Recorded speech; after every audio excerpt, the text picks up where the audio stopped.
하나님의 말씀은 구약성경 예레미야서 20장 7절에서 18절까지의 말씀인데 우리 7절에서 13절까지만 우리 교독해서 읽도록 하겠습니다. 예레미야서 20장 7절부터 13절까지 교독해서 읽겠습니다. 여호와여, 주께서 나를 권유하심으로 내가 그 권유를 받아 싸우며 주께서 나보다 강하사 이기셨으므로 내가 조롱거리가 되니 사람마다 종일토록 나를 조롱하나이다.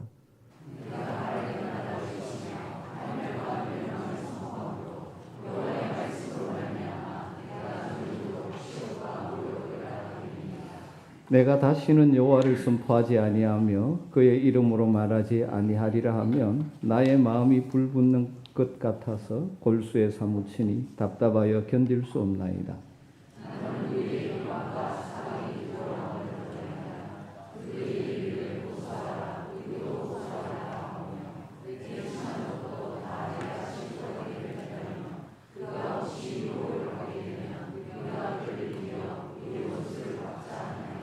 그러하오나 여호와는 두려운 용사 같으시며 나와 함께 하심으로 나를 박해하는 자들이 넘어지고 이기지 못할 것이오며 그들은 지혜롭게 행하지 못함으로 큰 치욕을 당하오리니 그 치욕은 길이 잊지 못할 것이니이다.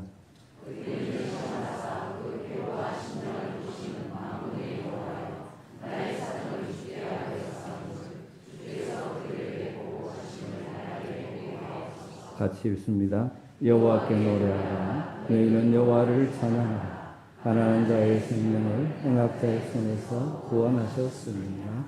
아멘.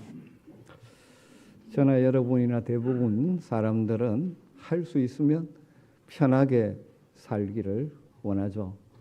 힘든 일이 없었으면 좋겠고 어려운 일을 만나지 않았으면 좋겠다고 생각하고 또 우리가 기도할 때도 그렇게 기도하기도 합니다. 그렇지만 여러분, 세상의 어떤 일도 쉽게 이루어지는 일은 없습니다. 정도의 차이는 있지만 모든 사람들이 힘든 인생의 여정을 경험하며 살아갈 수밖에 없는 것이 현실이죠. 그런 과정을 인내와 끈기를 가지고 포기하지 않고 견디며 나아갈 때 열매를 거둘 수 있는 것입니다. 하나님의 부르심을 받은 성도들, 하늘의 소망을 가지고 살아가는 성도들의 이 땅의 삶도 마찬가지죠. 하나님의 놀라운 은혜로 구원받은 자로서 순간순간 하나님을 의지하고 신뢰함으로 누리는 평안이 있지만 또한 동시에 우리는 사명으로 부르심을 받은 자들이기에 하나님 우리를 통해서 행하실 일이 있기 때문에 때로는 힘들고 어려워도 주님이 원하시는 길을 주님께서 맡기신 그 일을 감당하며 걸어가야 하는 것입니다. 오늘은 위대한 선지자 예레미야에 대해서 함께 생각해 보려고 합니다. 예레미야라는 이름의 뜻은 불명확하지만 아마도 기초를 놓는다는 의미에서 주님이 세우신다, 주님이 세우신다라는 뜻이라고 학자들은 정리합니다. 예레미야, 주님이 세우시는 인생. 여러분, 여러분의 인생이 주님이 세워주시는 인생 되시기를 주님으로 축복합니다. 대부분의 성도들이 알다시피 예레미야 그러면 교회 오래 다니는 사람들은 눈물의 선지자 이렇게 이해하고 있습니다. 그렇습니다. 그가 감당해야 되는 모든 일들을 하면서 눈물을 흘리며 애통하며 그 일을 감당해야 했던 선지자죠. 그만큼 그의 사역의 길, 그가 걸어가야 되는 길이 하나님께서 주신 그 사명의 길이 험난하고 힘들었다는 것을 보여주는 것이죠. 그 험난한 힘든 사역의 길, 인생의 길을 그가 어떻게 끝까지 잘 달려갈 수 있었겠습니까? 오늘은 거기에 초점을 두고 함께 말씀을 좀 생각해 보려고 합니다. 예레미야는 기원전 7세기 말경에 활동한 유다 지역의 선지자입니다. 원래 제사장 가문에서 태어났습니다. 제사장 가문이기 때문에 그냥 산다면 그런 대로 평안한 삶이 보장 되는 사람이었지만 하나님께서 일찍이 그를 선지자로 부르셨습니다. 하나님께서 엘리야를 선지자로 부르실 때 엘리야는 그 선지자의 사역의 길이 너무 힘들다는 것을 알았기 때문에 할 수만 있으면 그 부르심을 거부하려고 발부둥 쳤었죠. 예레미야 1장 6절을 보면 하나님께서 부르실 때 예레미야가 이렇게 말합니다. 내가 이르되 슬프도소이다. 주 여호와여 보소서 나는 아이라 말할 줄을 알지 못하나이다 하니, 하나님 부르셔서 내 메시지를 대언하는 자가 되라 할 때 예레미야의 반응은 그 길이 힘든다는 걸 알게, 슬픕니다. 하나님, 나는 말도 잘 못합니다. 이렇게 거부를 했죠. 그럴 때 하나님께서 그를 강하게 이끄시고 여러 가지 환상까지 보여주시면서 그를 선지자로 불러 사용하셨습니다. 1장 7절을 보면 여호와께서 내게 이르시되 너는 아이라 말하지 말고 내가 너를 누구에게 보내든지 너는 가며 내가 내게 무엇을 명령하든지 너는 말할지니라. 너는 그들 때문에 두려워하지 말라. 내가 너와 함께하여 너를 구원하니라. 나 여호와의 말이니라. 두려워하지 말고 가라. 내가 말하라는 걸 말하라. 그렇게 말씀합니다. 그러면서 내가 함께하겠다. 그렇게 약속을 해 주셨습니다. 그러면서 살구나무 가지의 비유와 끓는 가마의 비유 등을 보여주시면서 이 선지자의 길을 걷게 하셨습니다. 예레미야가 선지자로 부름을 받을 때 그 나라 유다 백성들의 형편은 참으로 어려웠습니다. 그들이 하나님의 말씀에 불순종하고 우상 숭배하고 하나님의 율법의 원리를 떠나보니까 사회 전반적으로 제약이 가득 차 있고 힘 있는 자는 가난한 자들을 억압하고 그런 이 죄로 가득 찬 그 시대. 그래서 하나님께서는 이방 민족, 북쪽 민족, 바벨론 군대를 통하여 그 이스라엘 백성들을 심판 징계하시기로 이미 결정하셨습니다. 그렇기 때문에 예레미야 선지자가 나가서 전해야 되는 메시지의 핵심은 하나님이 그대로 너희들이 회개하지 않으면 하나님이 심판하신다. 멸망할 수밖에 없다. 그 메시지를 전할 수밖에 없었습니다. 나라가 패망을 앞둔 시점에 하나님의 심판과 멸망을 소개하며 할 수 있으면 백성들이 회개하기를 촉구하는 메시지를 전했습니다. 바벨론 군대가 쳐들어온다는 그 메시지 앞에 많은 백성들은 나름대로의 애국심을 내세우면서 바벨론과 대항해서 싸우자고 외치고 있었습니다. 그런 때 예레미야는 그들에게 가서 바벨론과 대항해서 싸워도 소용이 없다. 하나님께서 우리들의 죄악 때문에 우리를 패하게 하신다. 그런 설교를 해야 했으니까 그 사역이 얼마나 힘들었겠습니까? 그리고 청중들의 반응이 좋을 리가 없습니다. 거짓 선지자들이 평안하다 평안하다 하는데 좋지만 너희들을 회개하지 않아서 하나님 심판하신다. 그 메시지가 사람들이 듣기가 너무 힘들어했던 것이죠.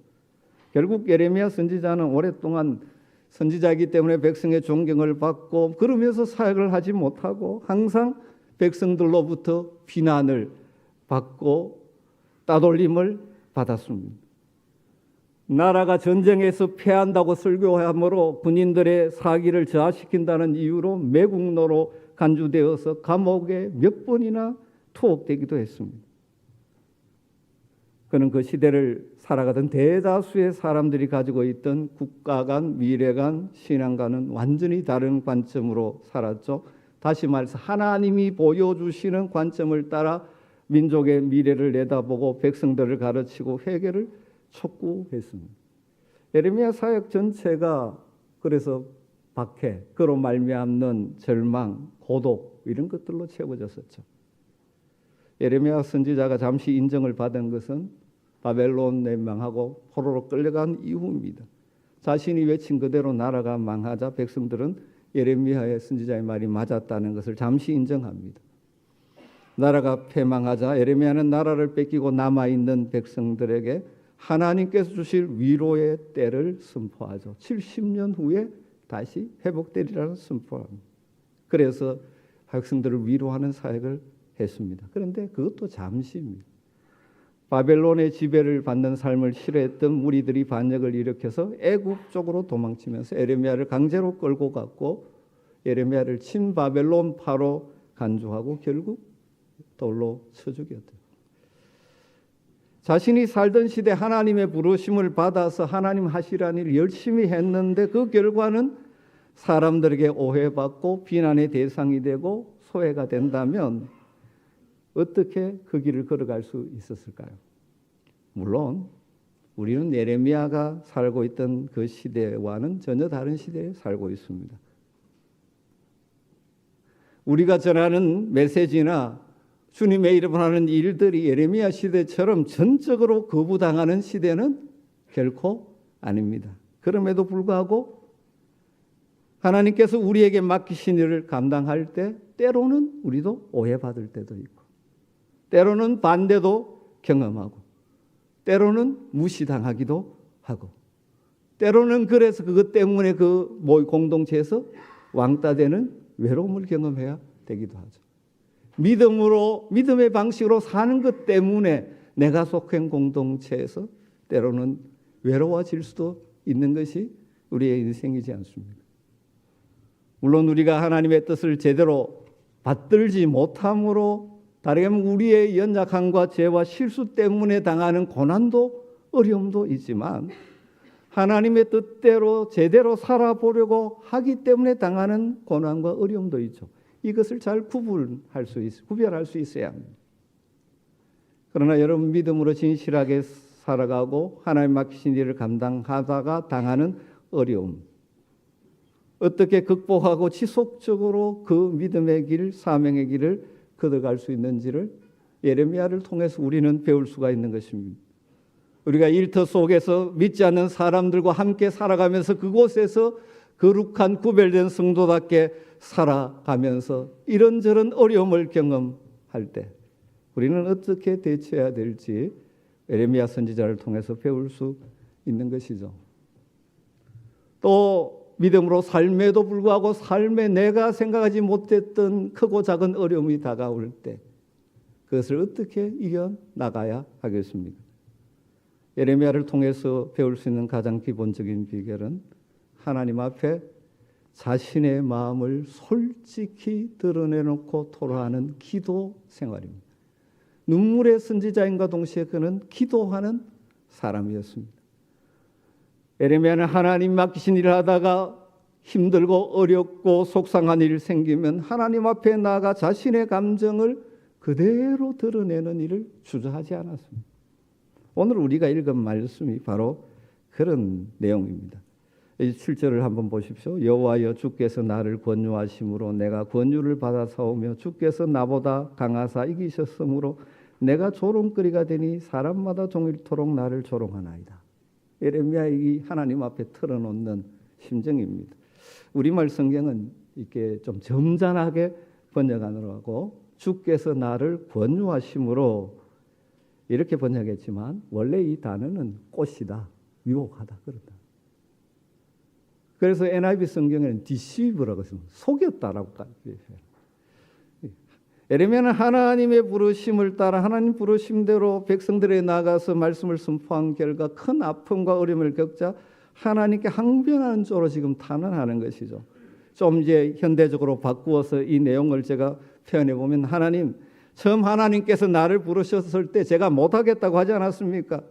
그런데 왜 저를 꼬셔서 선지자가 되게 하시고 결국 이렇게 사람들의 조롱거리가 되게 만드십니까? 왜 저에게는 심판과 멸망의 메시지만을 전하게 하십니까?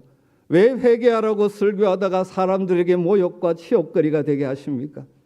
내가 더 이상 하나님 말씀을 전하지 않겠다고 몇 번 마음으로 다짐했는데 그렇게 하면 마음이 편하지 않아서 또 나가서 설교하면 백성들이 나를 잡아먹으려고 합니다. 이런 표현입니다. 여러분 이런 예레미야의 심정을 조금이라도 이해할 수 있겠습니까? 그리고 읽지 않았지만 14절부터 18절의 내용을 보면 예레미야가 이 말씀을 전하며 살아가는 사명의 길이 얼마나 힘들었으면 자기 생일을 저주하고 내가 태어나지 않았더라 하면 더 좋았다. 그렇게까지 표현을 하고 있는 것이죠. 예레미야가 이렇게 하나님 앞에 어떻게 보면 굉장히 격앙된 의조로 하나님께 기도하는 걸 보면 좀 무례한 사람인가 그런 생각을 할지 모르지만 그렇지 않습니다. 여러분 사실 이런 진솔한 마음의 심정 그대로를 하나님께 토로하는 기도 생활이 있었기 때문에 에레미야는 자신에게 주어진 삶의 힘든 모든 것들을 능히 이기고 나갈 수 있었던 것입니다. 여러분, 이렇게 해서 하나님 앞에서 자신의 심정을 토로하지 않고 이 가슴의 응어리를 풀지 않았다면 지속적으로 선지자의 길을 걸어갈 수가 없었을 것입니다. 물론 예레미야가 이렇게 기도했으니까 우리도 무조건 이렇게 기도해야 한다는 것은 아닙니다. 그럼 특별히 기도 생활에서 개인적으로 하나님 앞에 기도하는 것과 공동체를 대표해서 기도하는 것은 구별할 수 있어야 되죠. 공동체를 대표해서 기도할 때는 자신의 힘든 상황이 모든 성도의 그런 것처럼 표현하는 것은 바람직하지 않죠. 자신의 상황을 놓고 하는 공동체를 대표해서 하는 기도이기 때문에. 그러나 우리가 개인적으로 하나님 앞에 나아갔을 때는 우리의 마음의 아픔과 상처와 응어리들과 이 모든 것들을 솔직하게 내어놓는 기도 생활이 우리를 다시 치유하고 회복시킨다는 사실입니다. 여러분, 혹시 하나님의 일을, 교회를 섬기다가 오해받고 마음이 상할 때가 있습니까? 세상 속에서 믿음으로 살아가는데 사람들이 이해해 주지 못하고 이런저런 말할 때가 있습니다. 일터 속에서 믿음의 방식으로 사는 것 때문에 사람들에게 때로는 따돌림 받을 수도 있지 않습니까? 그럴 때 우리의 할 일은 무엇입니까? 하나님 앞에 나아가서 내 심정 그대로 솔직하게 토로하는 기도. 그럴 때 하나님의 치료와 회복을 경험하는 것입니다. 우리의 기도 생활 가운데 이런 기도가 꼭 필요한 것이죠. 우리의 중심을 다시는 하나님 앞에서 우리의 감정을 숨김없이 하나님 앞에 내려놓는 기도. 하나님 앞에 내 감정 숨기고 거룩한 척하고 나가지 않고 포장하고 나가지 말아야 합니다. 아닌 척하고 나갈 필요가 전혀 없는 것이죠.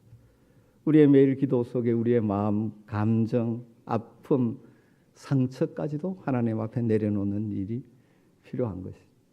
그런데 하나님은 우리 인생들의 그런 기도를 결코 멸시하지 않으신다는 것입니다. 기억하신다는 것입니다. 우리가 그렇게 기도할 때 때로는 예레미야 선지자처럼 하나님 앞에 눈물을 흘리며 상처와 답답함과 아픔을 내려놓아야 될 때 있지만, 그렇게 나갈 때 우리 하나님은 우리의 마음을 만지시기도 하고 치유하시기도 하시고 우리의 마음을 회복시키시고 또 말씀을 통해서 위로해 주시기도 하시는 것이죠. 그래서 다시 힘을 얻고 일어서 나가는 것입니다. 여러분, 하나님 앞에 기도할 때 공적인 기도는 격식을 갖추어야 하지만 개인적인 기도에서 격식을 갖춘다고 점잖게 하는 것을 하나님 원하지 않으십니다. 우리 속을 다 아시는 분이신데 우리의 상한 심정까지도 솔직하게 내어놓고 하나님께 나아감으로 치유하심을 경험하며 살 수 있기를 주님으로 축복합니다. 시편 34편 14절에 18절에 이런 말씀이죠. 여호와는 마음이 상한 자를 가까이 하신다. 마음이 상한 자를 중심으로 통회하는 자를 구원하신다고 말씀.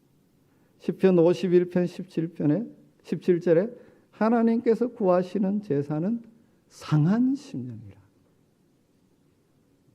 하나님이여 상하고 통회하는 마음을 주께서 멸시하지 아니하시리이다. 여러분, 한나의 기도가 그런 기도였지 않습니까? 시편을 보면 다윗의 많은 기도가 그런 기도였지 않습니까? 그러기에 순간순간 하나님의 위로하심과 새롭게 하심을 경험하며 다시 일어서서 하나님이 원하시는 멋있는 삶을 살아갈 수 있지 않습니까? 사랑하는 성도 여러분, 우리가 이 땅을 믿음으로 살아가면서 하나님의 교회를 섬기면서 그런 일이 없으면 좋겠지만 때로는 하나님의 뜻대로 살다가 세상에서 실패하거나 상처를 입은 경우도 일어날 수가 있습니다.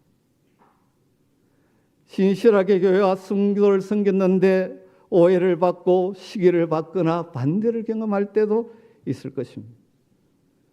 내가 생각하지 못했던 여러 가지 인생의 어려움 때문에 마음이 답답하고 아프고 외로울 때도 있을 것입니다. 그때 여러분 예레미야를 기억하시기를 부탁드립니다. 그런 아픔과 상처와 힘듦을 다른 방법으로 해결하려고 하지 말고 하나님 앞에 나와서 하나님과 독대하면서 이 여러분의 그 심정 그대로 하나님 앞에 내려놓을 때 우리를 사랑하신 하나님께서 우리의 마음을 만지시고 우리의 상한 감정과 아픔들을 치유하고 회복해 주시는 것들을 경험하게 될 줄로 믿습니다. 11절부터 13절을 보면 또 하나의 예레미야의 기도의 중요한 점을 발견할 수 있습니다. 그것은 예레미야가 하나님 앞에서 자신의 마음과 생각을 솔직하게 드러내는 탄원의 기도도 했지만 그것이 기도의 전부만이 아니었다는 것입니다. 그의 기도의 후반부는 바뀌고 있습니다. 11절부터 보죠. 그러하오나 여호와는 두려운 용사 같으시며 나와 함께 하심으로 나를 박해하는 자가 넘어지고 이기지 못할 것이며 그들은 지혜롭게 행하지 못함으로 큰 치욕을 당하오리니 그 치욕은 길이 잊지 못할 것이니이다. 의인을 시험하사 그 폐부와 심장을 보시는 만군의 여호와여 나의 사정을 주께 아뢰어사온즉 주께서 그들에게 보복하심을 나로 보게 하옵소서. 여호와께 노래하라. 너희는 여호와를 찬양하라. 가난한 자의 생명을 행악자의 손에서 구원하셨음이니라. 예레미야의 기도의 시작 탄원으로 시작되었지만 그 중간에는 다시 하나님의 능력을 바라보게 되고 고난 가운데 힘든 상황 가운데도 여전히 하나님이 함께 하심을 인정하고 하나님께서 자신의 모든 형편을 아시고 그 원수 대적자들에게 갚아주시는 분이라는 고백도 포함하고 있고 그래서 그 믿음 때문에 마무리는 하나님을 찬양하는 기도로 끝을 내고 있는 것이죠. 시편의 다윗의 기도에도 이런 형태가 얼마나 자주 나옵니다. 여러분 마음이 상하고 아플 때 나아가 있는 그대로 하나님 앞에 내려놓다가 보면 하나님을 보기 시작. 능력의 하나님을 보기 시작. 비록 힘든 상황이지만 여전히 나와 함께 하시는 하나님이 나를 붙들고 계심을 깨닫게 되어지고 하나님께서 역사하셔서 그 상황을 견디고 뛰어넘게 해주실 것을 기대하게 되면서 하나님을 찬양하게 되는 이런 기도의 능력이 여러분에게 있기를 주임으로 축원합니다. 살다가 믿음으로 살다가 속상한 일, 힘든 일, 어려운 일, 인생의 아픔들 하나님 앞에 나와서 있는 그대로 내어놓고 탄원하지만 거기에 머물면 안 된다는 것이죠. 그렇게 되면 신세 타령만 하는 기도에 멈출 수 있습니다. 우리는 우리의 감정을 다 드러내놓은 기도를 함과 동시에 하나님께서 우리를 위해 하실 일에 대한 확실한 믿음도 붙잡아야 하는 것입니다. 그럴 때 다시 주님의 능력, 주님의 회복을 경험하며 일어나 다시 앞을 향하여 갈 수 있는 것이죠. 마지막으로 예레미야 선지자는 눈물의 선지자일 뿐만 아니라 믿음으로 소망을 선포하는 사람이었습니다. 이스라엘의 범죄로 바벨론 포로가 되는 징계와 고통을 선포한 선지자였지만 그래서 눈물을 흘리며 자신에게 맡겨진 사명을 길을 걸어가야 하는 선지자였지만 또한 그는 70년 후에 하나님이 회복시켜 주실 것을 예언했고 더 나아가서 하나님 보내시는 메시아를 통하여 새 언약의 시대를 열어주실 것을 내다보면 소망의 메시지를 믿음으로 선포한 선지자였습니다. 대표적인 것이 예레미야 31장의 새 언약에 대해서 이야기하는 것이죠. 앞부분만 보면 여호와의 말씀이니라. 보라 날이 이르리니 내가 이스라엘 집과 유다 집에 새 언약을 맺으리라. 이 언약은 내가 그들의 조상들의 손을 잡고 애굽 땅에서 인도하던 날에 맺은 것과 같지 아니할 것이 그들이 그 언약을 깨뜨렸습니다. 그러면서 돌판에 새기는 것이 아니라 마음에 새긴다. 쭉 새 언약, 메시아를 통하여 이루어질 새 언약. 여러분 우리 주님 오셔서 우리는 바로 이 새 언약의 성취의 시대에 살고 있는 것이죠. 중요한 것은 그것입니다. 예레미야는 그 상황의 어두운 상황 속에서 하나님 주신 메시지를 선포함과 동시에 그 상황을 뛰어넘어 하나님 주시는 미래의 소망을 외치며 살았던 것이죠. 그래서 소망의 사람이기 때문에 예레미야가 자기 친척 밭 아나돗에 있는 밭을 사라고 할 때, 지금 바벨론은 포로 끌어가기 때문에 그걸 사놓는다고 사람들 볼 때는 아무 의미 없다고 생각되는데 예레미야는 그 밭을 사는 것이죠. 왜? 다시 돌아올 소망이 있기 때문에 소망을 행동으로 표현하는 것입니다. 사랑하는 성도 여러분, 우리의 삶의 현실이 때로는 우리를 지쳐가고 힘들게 할지라도 그것이 끝이 아닙니다. 우리에게는 소망이 있습니다. 그 소망을 믿음으로 표현하며 현재를 살아갈 수 있게 되기를 주님으로 축복합니다. 사랑하는 성도 여러분, 혹시 여러분의 가정이나 일터나 교회에서 여러분이 감당해야 되는 일을 하다가 속상하고 답답하고 마음이 상한 일들이 혹시 있으십니까? 그러한 것들을 하나님 앞에 나아가 진솔하게 내려놓고 있으십니까? 이런저런 일로 상하고 답답한 마음을 주님 앞에 내려놓고 있으십니까? 아니면 주님 앞에 분노도 가리고 외로움 눈물도 가리고 잠 못 이루는 신음소리도 가리고 그냥 살고 계시지는 않습니까? 만약 우리의 기도가 이런 식이라면 우리는 기도를 통하여 하나님 주시는 치유와 회복의 역사를 경험하기가 어렵습니다.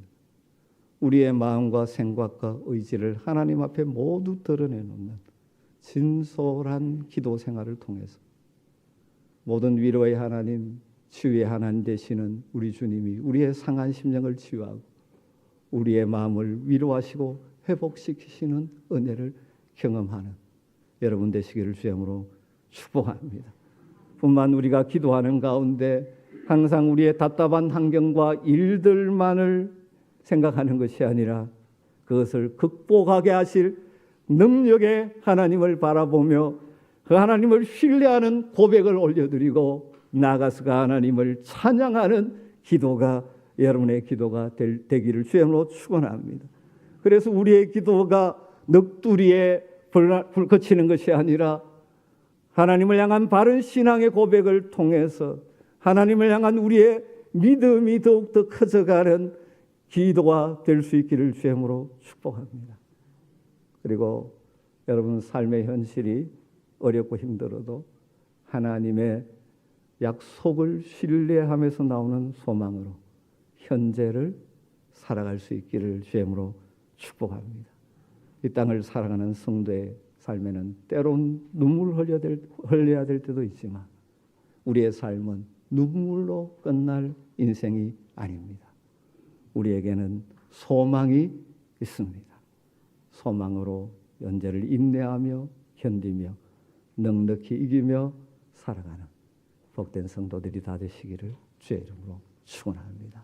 기도하겠습니다. 하나님, 예레미야를 통해서 그 어려움 가운데 눈물의 기도로 하나님이 치유해 주신가 회복하심을 경험하며 그 현실 가운데 소망의 사람으로 살았던 것처럼 구원받은 하나님의 백성으로 이 땅을 살아가면서 하나님의 뜻대로 믿음으로 또 하나님 주신 사명의 길을 걸어가다가 때로는 지치고 힘들고 여러 가지 아픔을 경험할 때 하나님 앞에 나와 우리의 마음을 있는 그대로 내려놓고 또 그 가운데 여전히 함께 하시는 하나님을 발견하고 그 모든 어려움을 하나님이 치유해 주시는 은혜를 덧입어 믿음의 길 끝까지 완주할 수 있는 복이 우리 모든 성도들의 삶에 있게 하여 주시옵소서. 예수님의 이름으로 기도드리옵나이다. 찬송가